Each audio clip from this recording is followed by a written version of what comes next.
Nous vous invitons à vous abonner si ce n'est pas encore fait, à activer la cloche pour être au courant de nos prochaines vidéos, à nous suivre sur nos réseaux Facebook, Instagram, adventiste.mq. Bon visionnage et prenez soin de vous. Nouveau sur votre chaîne YouTube Espérance Média Martinique. Le lundi à 18 h, une série de conférences tenues par Jean Bundara. La série Il m'a parlé. Il m'a parlé, c'est divers thématiques autour de la personne de Jésus. Le lundi à 18 h sur votre chaîne Espérance Média Martinique.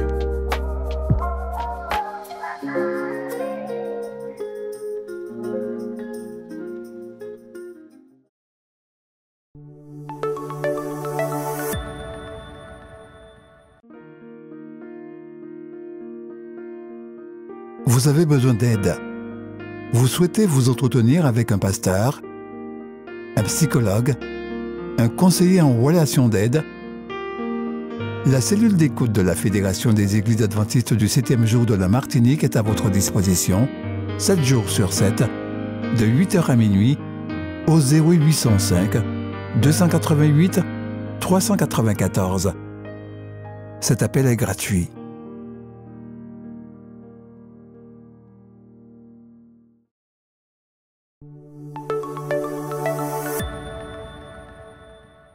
Certaines personnes prétendent qu'elles ne donnent ni dîmes ni offrandes parce qu'elles ne peuvent pas être d'accord avec la manière dont l'Église utilise ses ressources et parce que, à leur avis, il n'y a aucune transparence dans l'utilisation des fonds de l'Église. Comment devons-nous réagir lorsque nous ne sommes pas d'accord avec la manière dont nous pensons que sont gérées les affaires de l'Église?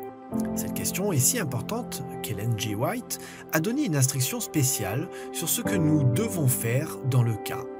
Elle dit: d'autres n'ont pas été satisfaits et ont dit « Je ne paierai plus ma dîme car je n'ai plus confiance en la manière dont est dirigée l'œuvre de Dieu. » Mais dérobez-vous Dieu parce que vous pensez que son œuvre est mal conduite? Plaignez-vous clairement et ouvertement, dans un bon esprit, aux responsables eux-mêmes. Envoyez une réclamation concernant ce qui doit être rectifié et mis en ordre. Mais ne retirez pas de l'œuvre de Dieu et ne soyez pas infidèles parce que d'autres n'accomplissent pas leur devoir. Nous trouvons cette citation dans le ministère évangélique, page 220-221. Cette citation nous enseigne 3 points importants. Le premier, lorsque nous choisissons d'être infidèles parce que, à notre avis, les dirigeants de l'Église ne gèrent pas les ressources convenablement, nous dérobons Dieu. Deuxièmement, Matthieu 18, 15 à 17 nous conseille de présenter nos réclamations aux personnes compétentes qui dirigent l'Église de Dieu. Nous ne devons pas imiter l'esprit agressif, hostile et subversif de notre époque qui croit qu'exposer les choses au grand jour est le seul moyen de résoudre les problèmes. Troisièmement, nous devons présenter nos préoccupations dans un esprit chrétien convenable en demandant à Dieu de mettre de l'amour dans nos paroles et de nous accorder la sagesse et l'humilité lorsque nous soumettrons nos questions. Accordez-leur le bénéfice du doute. Après tout, nous n'avons pas toujours un tableau complet de ce qui se passe réellement. Nous sommes invités à agir comme quelqu'un qui désire aider et non détruire. La citation se termine ainsi. Mais ne vous retirez pas de l'œuvre de Dieu et ne soyez pas infidèles parce que d'autres n'accomplissent pas leur devoir. Nous ne pouvons pas excuser nos propres erreurs devant Dieu, d'après les erreurs des autres, réelles ou imaginaires. Le principal message de cette citation est « Ne vous retirez pas de l'œuvre de Dieu ». Il a une œuvre à réaliser sur notre terre et il vous invite à vous joindre à lui. Peut-être avez-vous perdu confiance dans la manière dont l'œuvre de Dieu a été réalisée. Si c'est le cas, vous êtes invité à prier maintenant, même en demandant à Dieu la sagesse d'agir d'après les conseils prophétiques. Mais restez spécialement impliqué dans la cause de la vérité par des efforts personnels et en rendant à Dieu vos dîmes et vos offrandes de promesses, qui représentent vos offrandes régulières et systématiques. Puissions-nous mettre nos désirs à la dernière place et Dieu à la première.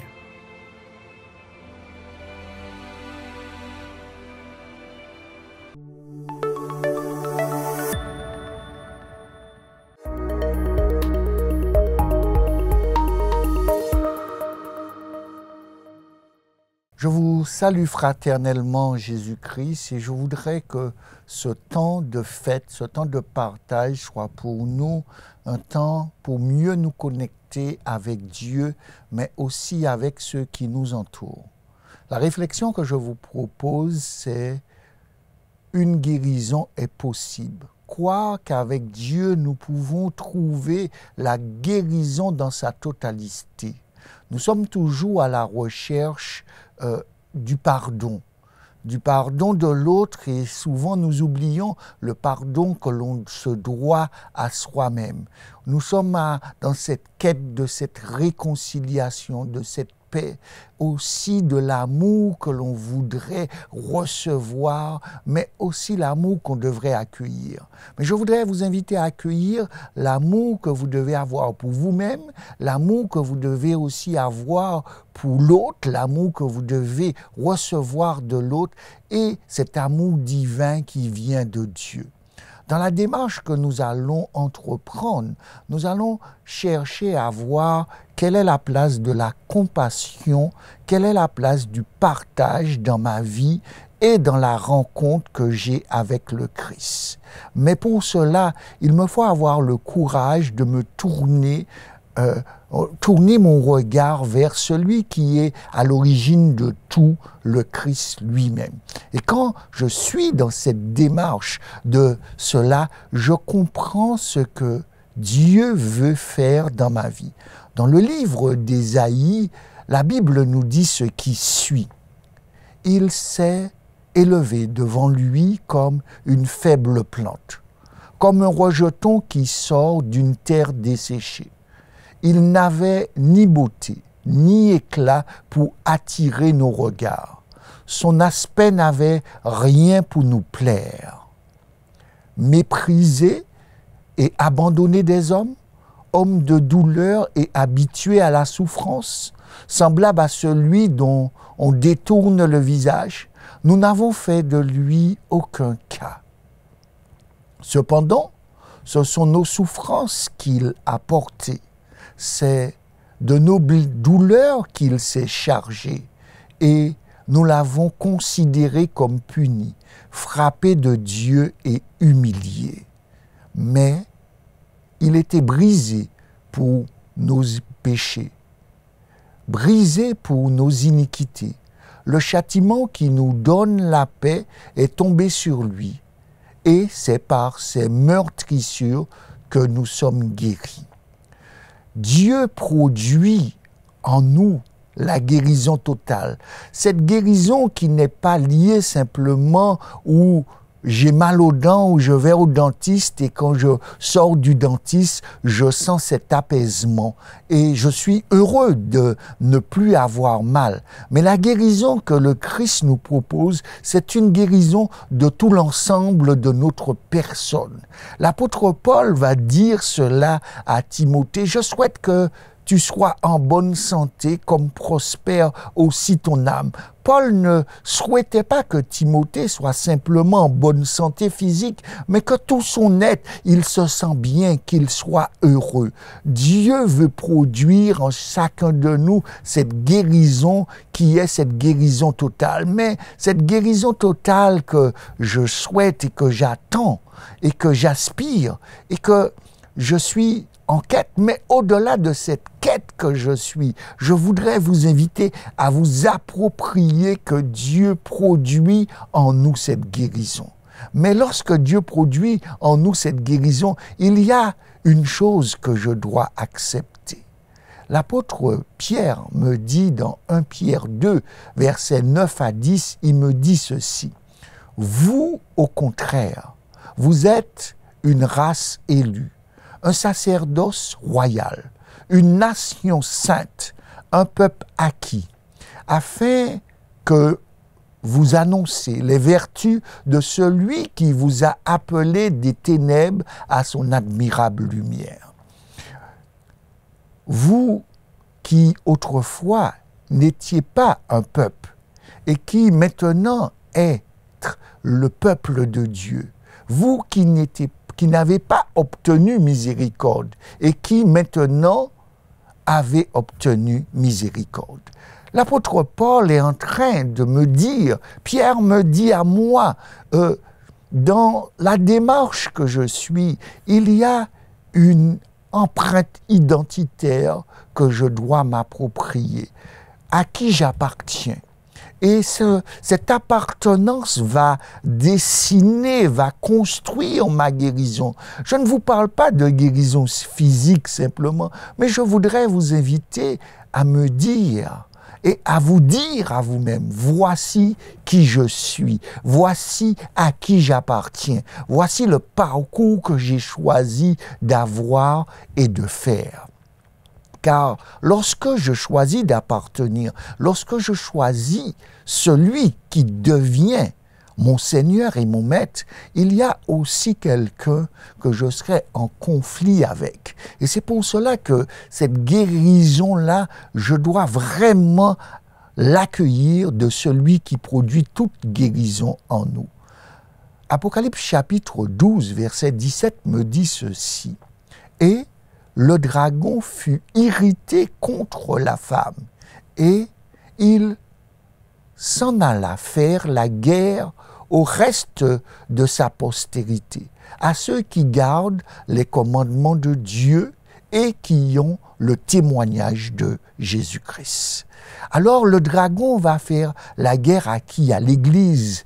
Qu'est-ce que cette Église? Cette Église, ce sont ceux qui choisissent d'appartenir à Dieu, ceux qui choisissent de reconnaître que Jésus est notre Créateur. Il est notre Sauveur, il est devenu notre Seigneur et j'accepte de m'approprier cette identité qu'il me donne. Alors à partir de cela, il y a une deuxième chose. Il va faire la guerre à qui? À ceux qui choisissent l'appartenance. Je choisis quelle appartenance? Celle du Christ. Et il n'est pas content du fait que j'ai choisi cette appartenance. Et quand je choisis cette appartenance va m'inviter à construire tout un ensemble de mon identité. Et dans cette identité, je vais choisir de garder les commandements de Dieu, mais de témoigner et de parler du témoignage de celui qui m'a sauvé, de celui qui m'a libéré, de celui qui a produit en moi toutes les guérisons possibles. Et dans ces guérisons qu'il a produit en moi, j'accepte d'être un élu. J'accepte d'être l'enfant de Dieu. Et cet enfant de Dieu-là, oui, je construis avec lui. Vous savez, lorsque Dieu m'invite à faire cela, il va définir un cadre. Et ce cadre-là, quand je l'accepte, je trouve un épanouissement. Je sens en moi une guérison à la fois physique, une guérison spirituelle, une guérison mentale, une guérison psychique. Je sens que tout mon être se réunit autour du Christ et je choisis de vivre. Dieu va faire et Dieu reprend et Dieu m'invite à me réapproprier, à choisir mon appartenance. Et quand je choisis mon appartenance, je confirme mon identité. Mon identité est la guérison la plus forte qui puisse avoir lieu dans la vie d'un individu, de savoir qui je suis. Apocalypse chapitre 11, verset 15 me dit « Le 7e ange sonna de la trompette et il y eut dans le ciel de fortes voix qui disaient « Le royaume de Dieu est remis à notre Seigneur et à son Christ, et il régnera au siècle des siècles. » Alors, tu es un héritier de ce royaume. Ton appartenance est définie par le fait qu'il est devenu ton Seigneur. Il est devenu le Christ qui a marché sur cette terre, qui a construit la guérison. Et cette guérison-là, il l'a construit pour que cela demeure éternellement. Mais l'ange va sonner de la trompette. Et c'est ça qui est surprenant. Dans la démarche du Christ, il vient souvent vers toi avec une discrétion.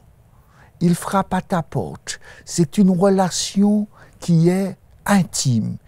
Mais cette fois-ci, il ne choisit pas de venir dans la discrétion. Il sonne de la trompette pour que tout le monde puisse entendre qui tu es. Tu es son enfant et tu lui appartiens. Alors, il veut que l'univers entier puisse le savoir.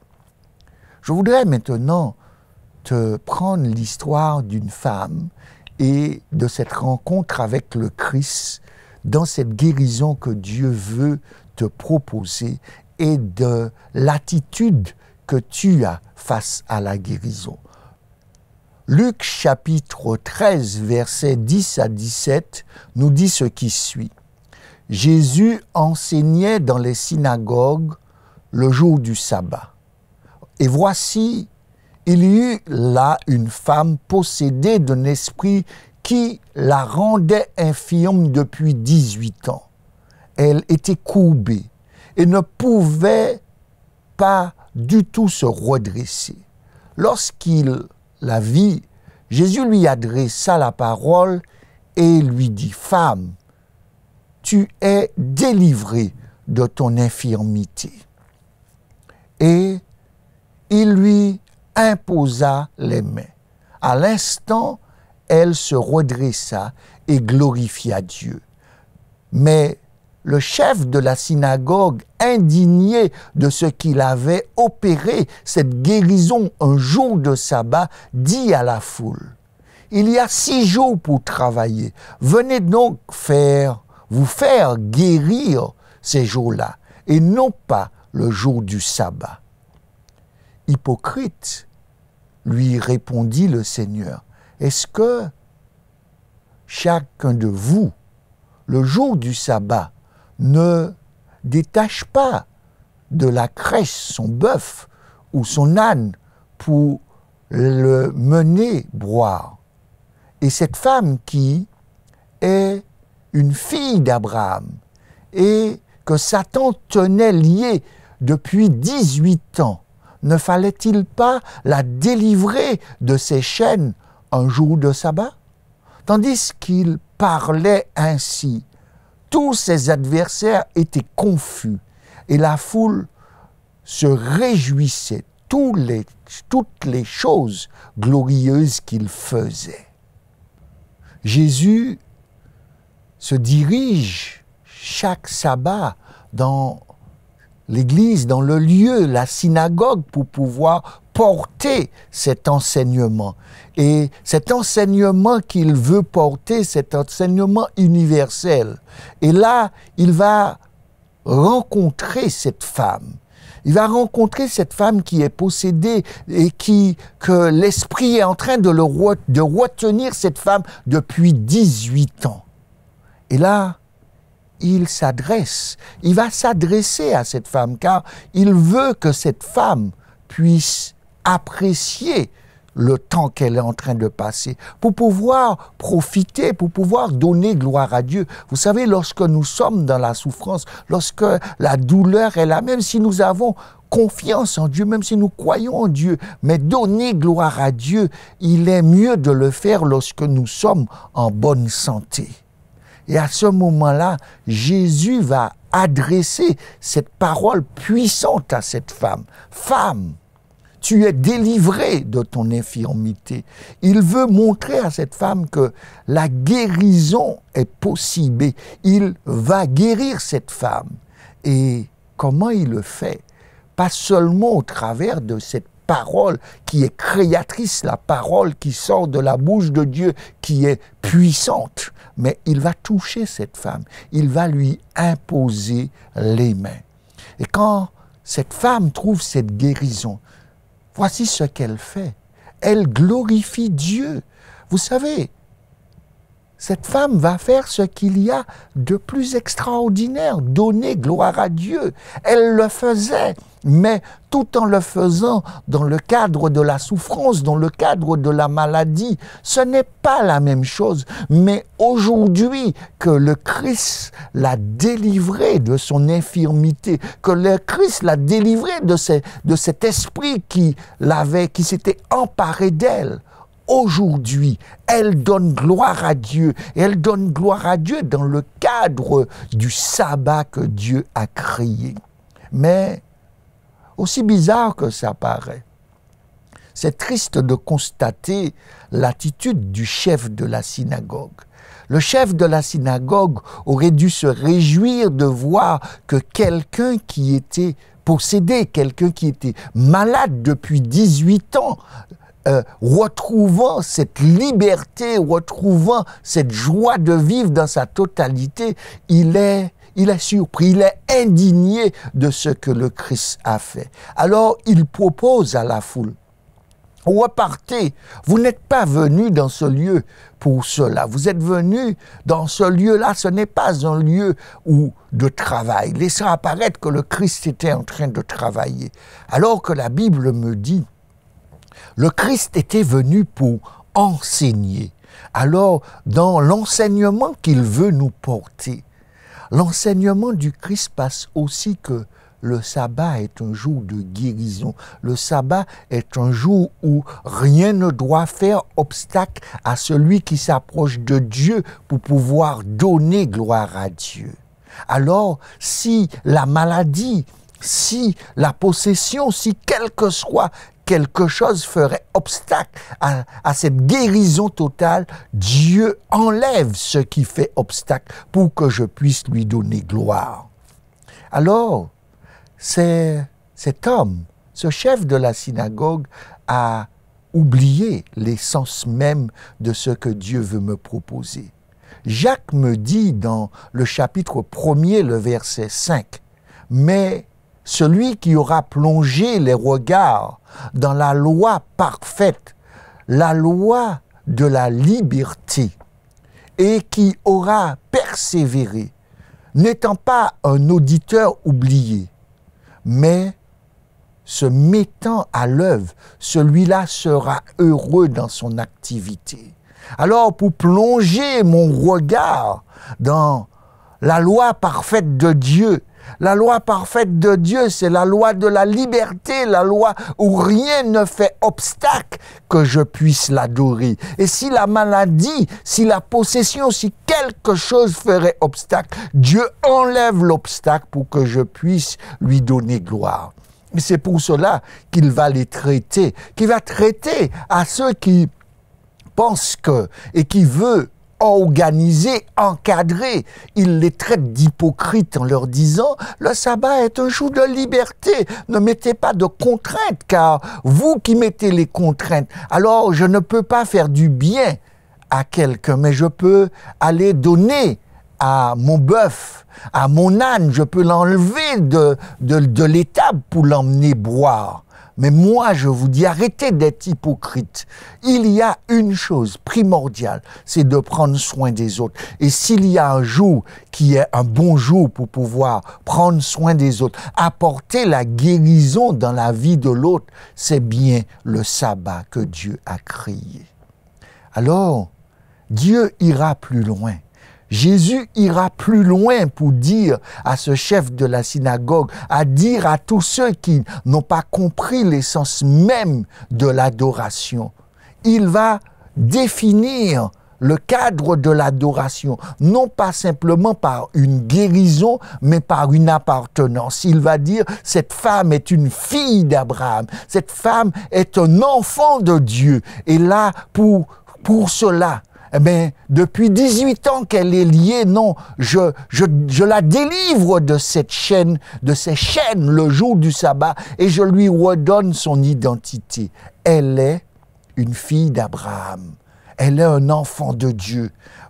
Nous sommes ces enfants de Dieu. Et Dieu délivre son enfant. Dieu délivre son enfant dans le sabbat pour qu'il puisse l'adorer. Alors, tandis qu'il parlait, les adversaires, ils étaient confus. Ils n'arrivaient pas à trouver de réponse. Car aujourd'hui et maintenant, et cette foule qui était présente, voyant cela, qu'est-ce qu'ils font?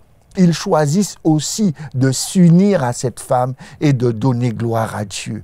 Dieu veut que l'ensemble des actions que je fais, les actions qui seront toutes ces bénédictions que je vais déverser sur vous, sur moi, toutes ces bénédictions vont emmener une symbiose, une énergie globale, et cette énergie globale va faire que tous ensemble, nous allons donner gloire à Dieu.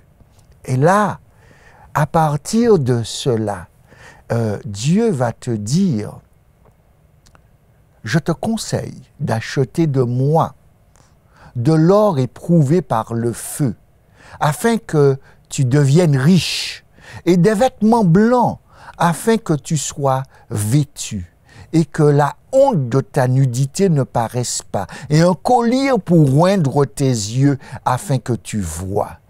Qu'est-ce que Dieu veut me faire voir? Qu'est-ce que Dieu veut nous faire voir dans le livre de l'Apocalypse? Dieu veut me faire voir que celui qui est à côté de moi est un enfant de Dieu et que je dois prendre soin des enfants de Dieu et que je dois voir dans tout chacun qu'il a besoin de Dieu, qu'il a besoin d'être guéri et qu'il a besoin d'être guéri quel que soit le jour. Et s'il y a un jour qui sera encore meilleur pour trouver cette guérison et que le Christ est prêt à porter la guérison, c'est bien le jour du sabbat. Car lorsque cette guérison se fait en plus le jour du sabbat, je suis encore dans une énergie encore plus puissante pour donner gloire à Dieu. Parce que lorsque mon identité se dessine, lorsque j'accepte cette identité, lorsque cette guérison se produit, voici ce que Jésus me dit au travers de Jean dans le livre de l'Apocalypse.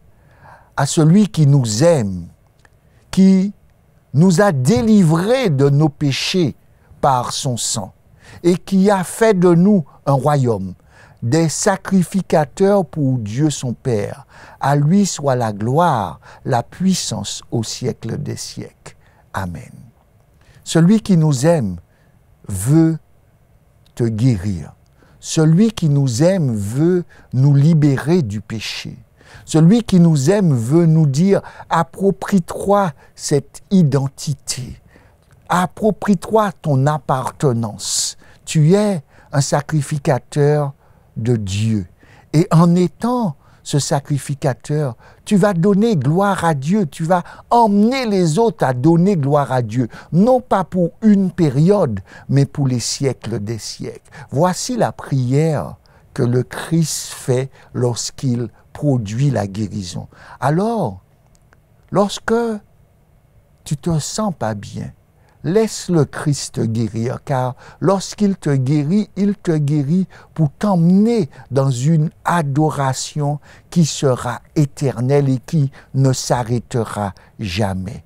Alors, en ce jour que tu entends ces paroles, laisse-toi guider par le Saint-Esprit. Laisse le Saint-Esprit construire en toi et avec toi pour t'emmener à cette guérison totale, pour t'emmener à cette guérison qui va te faire réagir comme cette femme, cette guérison qui te dit « donne gloire à Dieu ».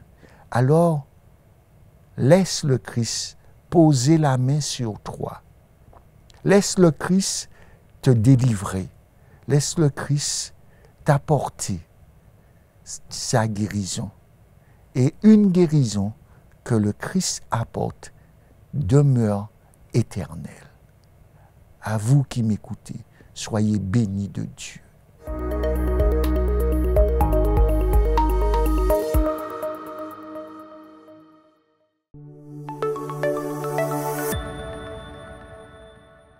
Nouveau sur votre chaîne YouTube Espérance Média Martinique.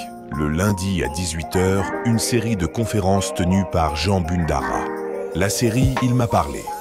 Il m'a parlé, c'est divers thématiques autour de la personne de Jésus.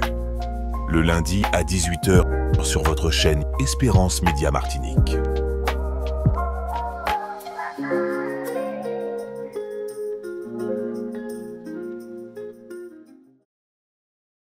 Faites l'expérience Espérance Média.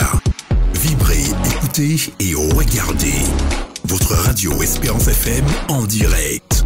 Les podcasts de vos émissions préférées, les worship moments, tout à portée de main en un clic. Téléchargez dès maintenant l'application Espérance Média, disponible sous les plateformes de téléchargement Apple Store et Google Play.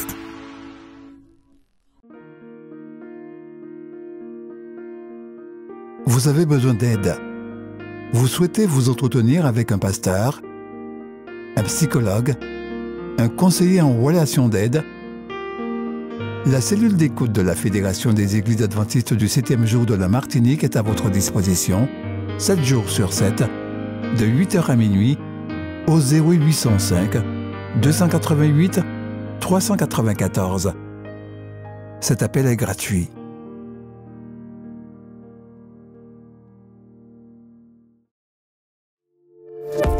N'oubliez pas de vous abonner si ce n'est pas encore fait, de liker et de partager avec vos amis si cela vous a plu. À bientôt pour une prochaine vidéo.